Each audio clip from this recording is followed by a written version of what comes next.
Bauskas pils šajā kalnā slējusies jau kopš 15. gadsimta, tad uzcelta pils vecā daļa – Livonijas ordeņpils, no kuras pāri palikušas tikai drupas. Jaunākā ēka, Kurzemes hercoga rezidence, tika uzbūvēta 16. gadsimta beigās. Tagad pilī saimnieko muzeja darbinieki. Viņi pēta pilskalnu, restaurē atradumus un laipni sagaida katru apmeklētāju. Skaidrīta ir Bauskas pils ekspozīcijas uzraudze. Viņai jāpārbauda ieejas biļetes, jāpalīdz atrast vajadzīgie eksponāti un jārūpējas, lai kāds nemēģinātu atvērt to, kas atvēršanai nav paredzēts.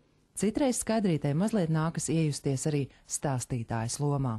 Viņi vienmēr ir šaubās par viņu augstu, par lielumu, ka viņš nevar būt, ka tajā laikā ļoti maziņi viņi ir bijuši, un ka tagad viņš ļoti liels ir. Un tad viņus nevar, kā saka, viņiem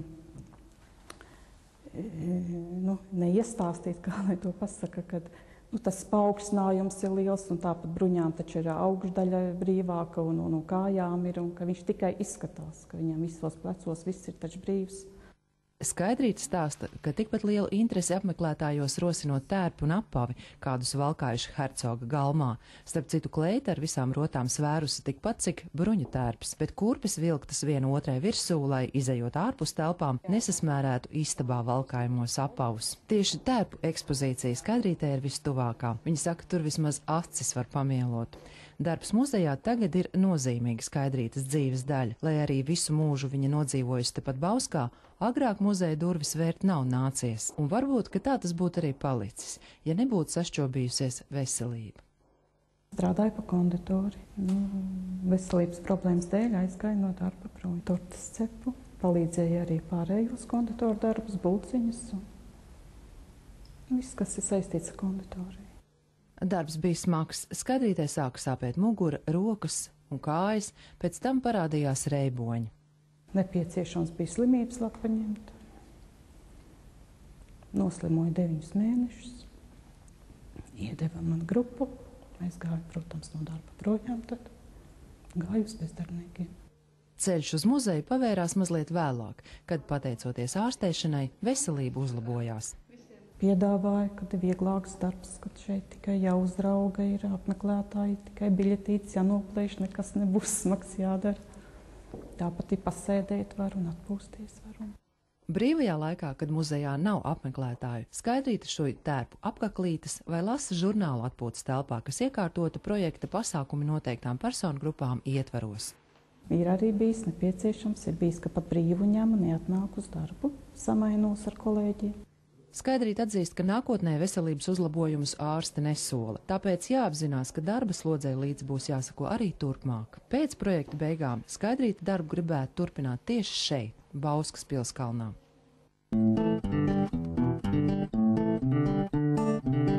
Tagad no pilskalna dosimies uz centru, kur atrodas Bauskas novadpētniecības un mākslas muzejs.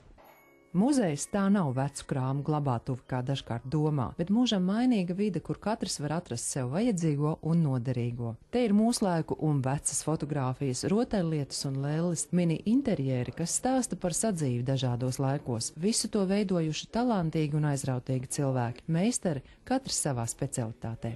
Šeit, izstaigājot ekspozīcijas zāles un gaiteņu labirintus, sastapām Jāni, kurš projektā pasākumi noteiktām personu grupām strādā par galdnieku mācekli.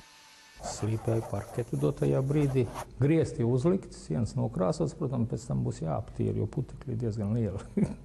Jānis dara dažādus darbus, slīpē parketu vai palīdz iekārtot vitrīnas. Pirms daudziem gadiem traumas rezultātā pārcietis 12 operācijas, tomēr, neraugoties uz ārstēšanu, no kājas tomēr nācies atteikties. Profesijas man ir daudz, un pašmācības ceļā apgūtas arī elektrība un galdniecība un remonta darbi. Protams, dzīvot gribās, ne jau staigāt ar zilu degunu.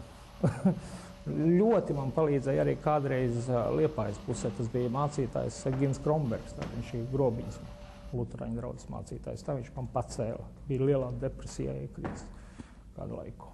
Raksturojot pašreizējo darbu, Jānis saka, neviens jau mani nedzen. Ja jūtu, ka man vajadzīga atelpa, es atpūšos. Uz jautājumu, vai nav par smagu, viņš ar humoru atjautā, kas tad vispār ir smagi un grūti. Es reizēm varu izdarīt vairāk nekā tas, kas staigā uz abām kājām. Tā ir labākā. Taisni sanāk ar to visus pedāļus. Nu jā, arī šeit ir, teiksim, tā attieksmi, es nezinu, kā lai to saka, to valsts, vai ne? Ja tu gribi labāk, tad tu pasūti no Vācijas ar kustīgo potīti un silikonu, tas ir atkal tādas nianses, kur ir ļoti vajadzīga nauda.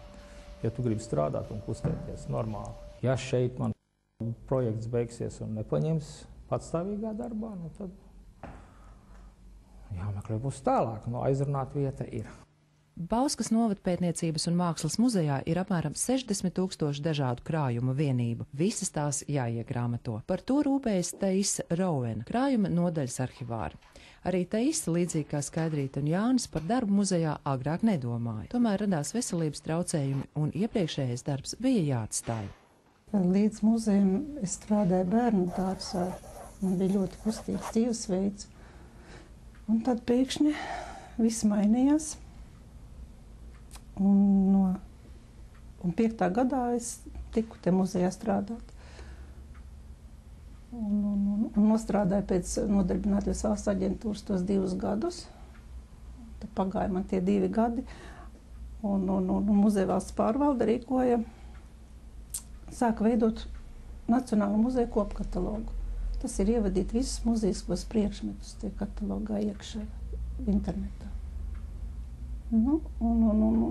Taisnē vajadzēja vienu to štata vietu Bauskas muzejā.